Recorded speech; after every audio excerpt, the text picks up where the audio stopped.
નમસ્કાર ખેડૂત મિત્રો, જય જવાન જય કિસાન, જય માતાજી, હર હર મહાદેવ, જય દ્વારકાધીશ।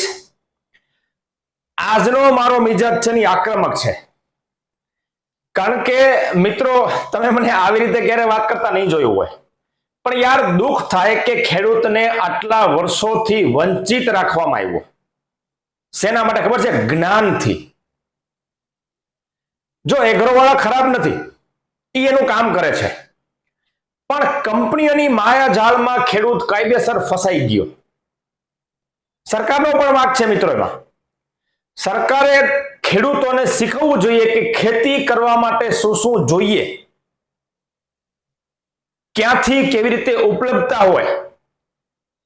અચાનક વરસાદ આવે તો પ્લાન્ટને એમાંથી બહાર કાઢવા માટે શું શું કરવું જોઈએ, કઈ કઈ વસ્તુ આયોજન છે, છેલ્લે સુધી મિત્રો ખેડૂતોને આ જ્ઞાન આપવામાં ના આવ્યું। દુઃખ થાય યાર, ખેડૂતો માટે કોઈ આજ આંસુ સારવા તૈયાર નથી। બધાને છે ને ઉપર છલી વાત કરવી છે મિત્રો, સમજજો આ દુઃખની વાત છે। ભણેલ ગણેલ સમાજ ખેડૂતમાં નથી એટલે આ પરિસ્થિતિ છે।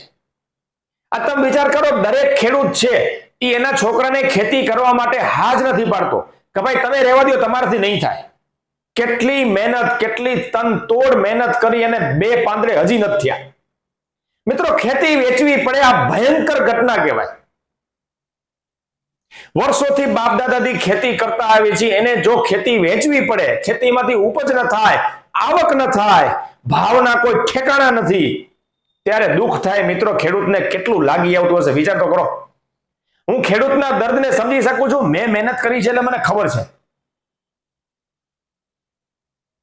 આ હકીકત છે મિત્રો। આપણને જ્ઞાનથી વંચિત રાખવામાં આવ્યા કે ભાઈ ફ્લાવરિંગ ટાઈમ હોય તો શું જરૂર પડે, આજ સુધી ખેડૂતને ખબર નથી। આ ડબલું લઈ આવો, અહીંથી મળે, મળે મારવા, એટલે પણ ડબલું 1200-1300 રૂપિયાનું છે ભાઈ, એ પરવડે એમ નથી। અને જો આવડો ખર્ચો કરે તો ખેતીનો ખર્ચ વધી જાય એમ છે। આ માહિતી છેલ્લે સુધી ખેડૂતોને સંતાડી રાખવામાં આવી, અને ડુપ્લિકેટ તો વાત જવા દો, રાફડા ફાટ્યા છે યાર।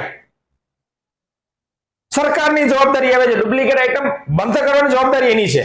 માલ આવે કેવી રીતે? ખેડૂતોની પથારી ભરાઈ જાય મિત્રો। આખા વર્ષની ખેડૂત એક જ એવો વર્ગ છે જે આખા ગામ ઉપર ભરોસો રાખે છે। હું કહું તો મારી ઉપર ભરોસો રાખે, બીજો કે એની ઉપર ભરોસો રાખે, કારણ કે એ જ્ઞાનથી વંચિત છે યાર। એને ખબર નથી અને આખું ગામ લૂંટે છે। હદ થઈ ગઈ યાર। મારે આ કહેવા પાછળનો ઉદ્દેશ એટલો જ છે કે મહેરબાની કરીને હવે ખેડૂતોને લૂંટતા નહીં। માહિતી ન હોય તો કોકને પૂછી લેવો, પણ યાર ક્યાં સુધી લૂંટાવવું મિત્રો? કયા કયા પીજીઆર ની જરૂર પડે, ક્યારે કઈ વસ્તુ આપવી, આપણને છેલ્લે સુધી અંધારામાં રાખ્યા। ન કોઈ ગાઈડલાઈન બનાવવામાં આવી, ન કોઈ પુસ્તક બનાવવામાં આવ્યું, ન કોઈ એવી લાઇબ્રેરી કે જ્યાંથી આપણને માહિતી મળે। અને 24 કલાક કોલ સેન્ટર ચાલુ રાખવા જોઈએ, અને સરકારે માહિતી પૂરી પાડવી જોઈએ। એકાદું સેન્ટર છે પણ અહીંયા બેસાડે છે એવા કે હવે એને કાંઈ જ્ઞાન જ ખબર નથી ખેતી વિશે, બરાબર કે નહીં? કયો પાક શું, કઈ અવસ્થા, પાકે ત્યારે શું શું જરૂર પડે, શરૂઆતની અવસ્થામાં કયા કયા ખાતર આપવા પડે, કઈ દવાનો છંટકાવ કરવો પડે, ટોટલી રામ ભરોસે ખેતી હાલે છે। દુઃખ થાય યાર કે ખેતી જેવી સમૃદ્ધ, મિત્રો ભારત દેશમાં ખેતી કેટલી સમૃદ્ધ છે ને, જો એને બરાબર કરવામાં આવે ને તો ભાવ આપણા હાથમાં નથી, મારો ગોળી જરૂર પણ નથી। ખેડૂત એવો વર્ગ છે, પણ ઉત્પાદન ડબલ થાય એવું શું કામ નથી શીખવવામાં આવતું? માંડ કંઈક બરાબર ગાડી પાટે ચડે ત્યાં કંઈક નવું લઈ આવે, શું ખબર છે? આવી રીતે ખેતી કરો, ઓલી રીતે ખેતી કરો। એટલે ભાઈ અમારે ખેતી કેમ કરવી એ તમે યાર આવી રીતે સમજાવો છો અમને? આ ગજબની વાત છે મિત્રો। પણ ચિંતા ન કરતા, ગોવિંદ સર બધા રાજ ખોલવાના છે અને જબરજસ્ત સટીક માહિતી હું આપતો રહીશ। ખેતી તમે કોઈ પણ કરતા હોય એમાં કન્ડિશન સરખી જ હોય। પ્લાન્ટની ફિઝિયોથેરાપી, ફિઝિયોલોજીકલ જે કંઈ પણ ઘટના, અંદર શું બને છે, બહાર શું બને છે, કઈ કઈ વસ્તુ ક્યારે જોઈએ, તમામ વસ્તુ હું તમને આપતો રહીશ। મિત્રો શેર કરવાનું ભૂલતા નહીં. આ દર્દને કારણે જ મારે ખેતીના વિડીયો બનાવવા માટે પ્રેરણા મળી. મિત્રો હું આ ફિલ્ડમાં આવવાનો હતો જ નહીં, મારી પાસે જ્ઞાન નતું, હું કરતો તો બરાબર છે, પણ એમિનો એસિડ જેવી વસ્તુ મિત્રો 1200 રૂપિયા કિલો હદ થાય છે યાર, જેની મૂળ કિંમત જ એટલી નથી. તમે 10 ગણા ભાવ લ્યો યાર.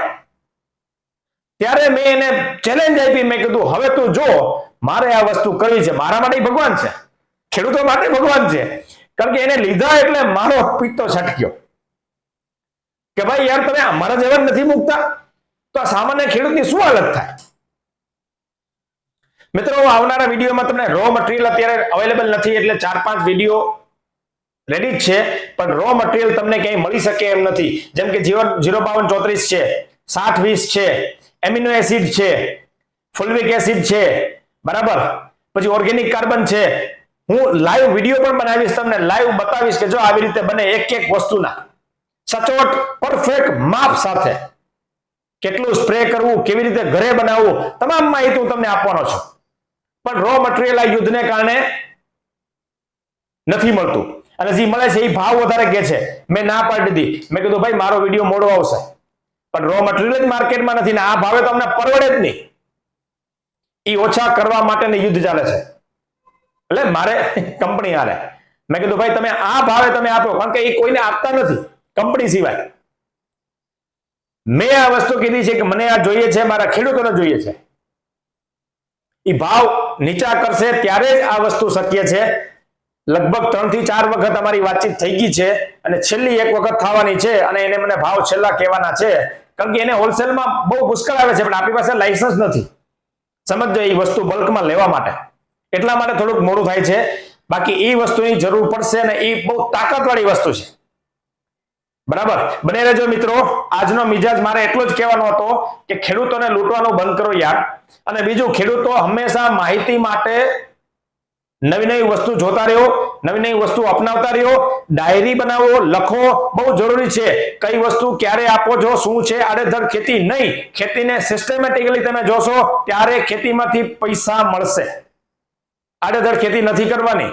હું તમને તમામ વસ્તુ સમજાવતો જઈશ, કઈ અવસ્થામાં કયા ખાતરો હોય, કયો સ્પ્રે કરવાનો હોય, કેટલા પીએચ ઉપર સ્પ્રે કરવાનો હોય, તમામ વસ્તુ હું તમને કહેતો જઈશ, બરાબર. બને રહેજો, શેર કરવાનું ભૂલતા નહીં. આજની ખેતીની વાતમાં આટલી જ. Thank you very much. જય જવાન જય કિસાન. મિત્રો કોઈની સામે ગીડગડાવવાનું નથી, આપણો પાક તૈયાર કરીને બતાવવાનો મિત્રો. ત્યારે એમ લાગશે ખેતી ગાડી લઈને ખેતી કરવા જવાની, સવાર બપોર સાંજ આપણે દિવસો આવે છે, શું કામ ન આવે, બરાબર. Thank you very much.